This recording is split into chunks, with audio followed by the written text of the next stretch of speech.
Hi everyone, it's Jan, and I wanted to comment on what Trump has been saying about Bitcoin recently in the press, where he calls Bitcoin not real money, having no value at all, and also where he comments on Facebook's Libra efforts, which I commented on in a previous video recently, that Facebook might need a banking license and things like that.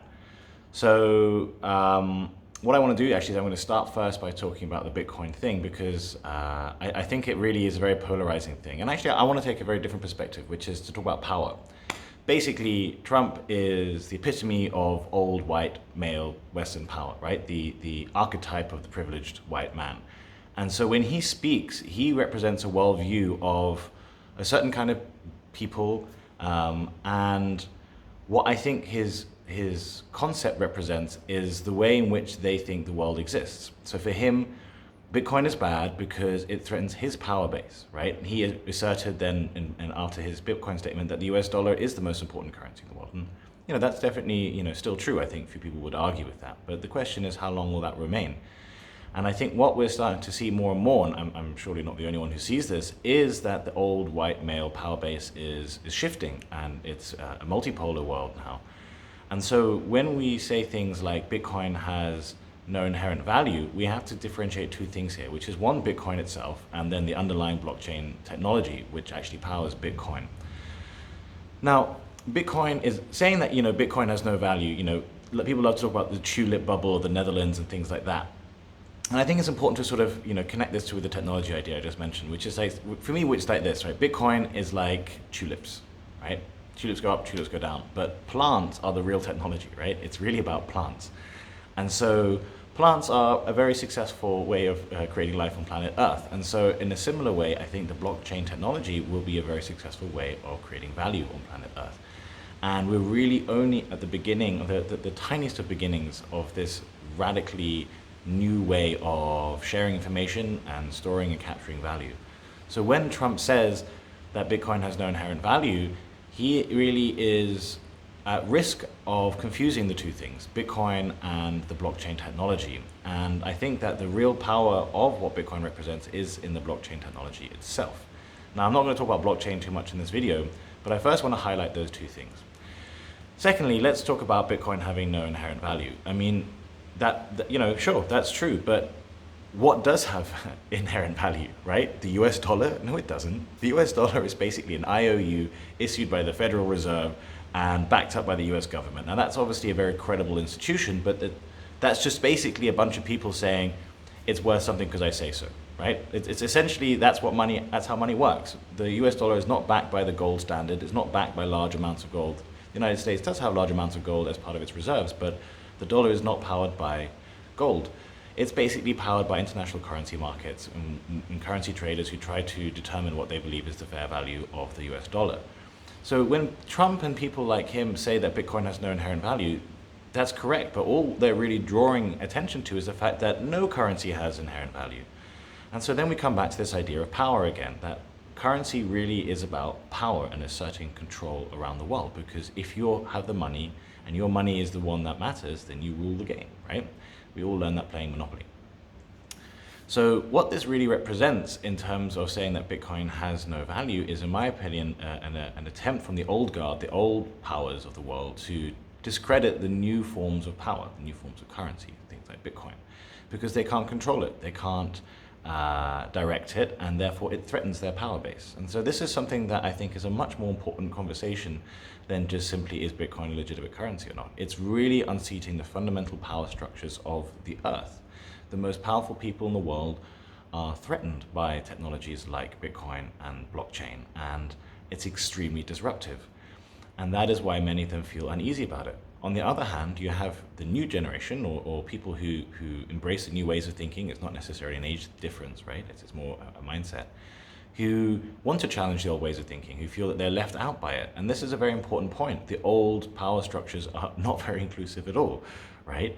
If you just look at the look at the United Nations, right? The Security Council is basically the powers, the European and American powers that won World War II, right? How is that relevant to governing planet Earth today? So we live in this world in which the power structures are inherently unbalanced, and we now have the technologies in place to create new kinds of power structures.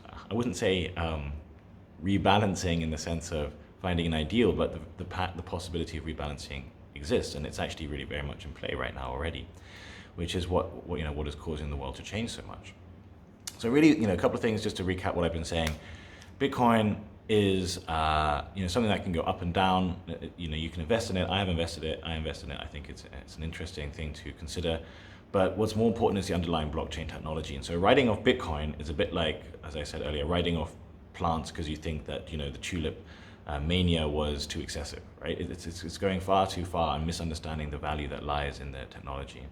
Secondly, be aware that these kind of old guard powers, especially the old white males, are going to aggressively discredit all forms of technology that threaten their power base, and they're going to keep doing that over and over and over again.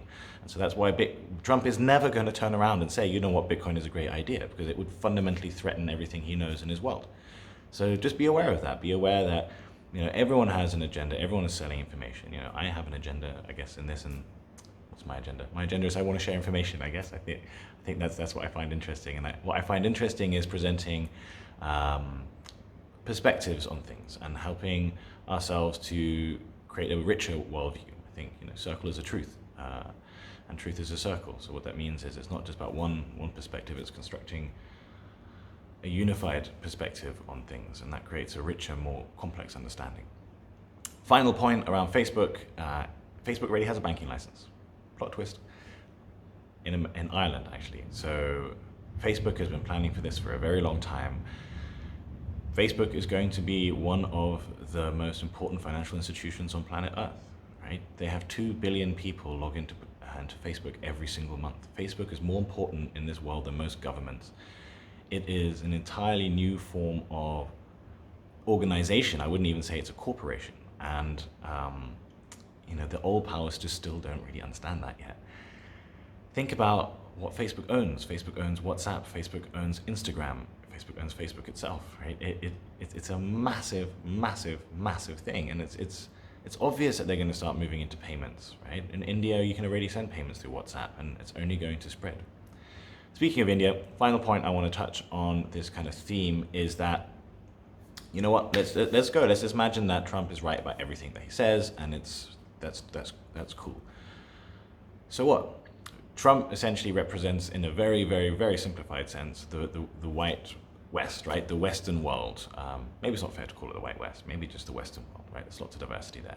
But that's maximum 1 billion people, right? If you add up North America and Europe, you barely get 1 billion people, and there's 6 billion other people who don't really give a shit and are interested in making their own way forward in life. And if they find cryptocurrencies and blockchain very useful, which they will, and they are, one of the largest users of cryptocurrencies today is foreign remittances, for example, then they're just going to go ahead with it. So the final thing I want to say here is that when Trump and people like him say these things, all I see is a fading Western world talking to itself very loudly about how the new world is not very important. Okay? But the new world's just going to get on with things. I mean, what does he imagine? That everyone who invests in blockchain and Bitcoin is just a total idiot? I mean, what's the message here? And so I find that unwillingness for Trump to say, you know what, let's consider it, let's talk about it, let's see how useful it can be mindful of the dangers and try and embrace the opportunities of it, is a much more mature and useful approach, really, to these kind of technologies than just to write it off in some sort of commanding autocratic style, as if he's decided, oh yeah, Bitcoin's worth nothing, and everyone's going to jump and say, well, Trump says so there you go. Well, that's all. Thanks a lot for listening. Bye-bye.